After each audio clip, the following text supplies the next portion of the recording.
नमस्कार मित्रांनो, पीएम धनधान्य कृषी योजना 2025 अंतर्गत 1,70,00,000 शेतकऱ्यांना दरवर्षी 20,000 रुपये मिळणार आहेत. कमी उत्पादनक्षम 100 जिल्ह्यांमध्ये लागू होणारी ही योजना 24,000 कोटीच्या निधीने 6 वर्ष राबवली जाणार आहे. केंद्र सरकारने शेतकरी बांधवासाठी एक महत्वाकांक्षी योजना जाहीर केली असून तिचे नाव पीएम धनधान्य कृषी योजना 2025 असे आहे.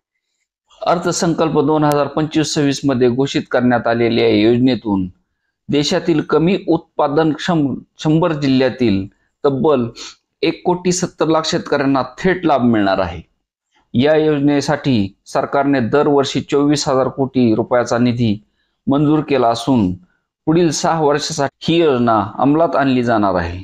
या योजनेअंतर्गत पात्र शेतकऱ्यांना प्रत्येकी 20,000 रुपयाचे आर्थिक सहाय्य मिळेल. यामध्ये लघु आणि अल्पभूधारक शेतकरी, महिला शेतकरी तसेच स्वयंसहायता गटाचा समावेश असणार आहे. तांत्रिक सहाय्य, आधुनिक यंत्रणा, चांगल्या बियाणाचा पुरवठा आणि पंचायत स्तरावर साठवणूक सुविधाची उभारणी या योजनेअंतर्गत केली जाणार आहे. या योजनेचा मुख्य उद्देश म्हणजे कमी उत्पादनक्षम भागात आधुनिक शेती तंत्रज्ञानाचा वापर करून उत्पादकतेत वाढ करणे हा आहे.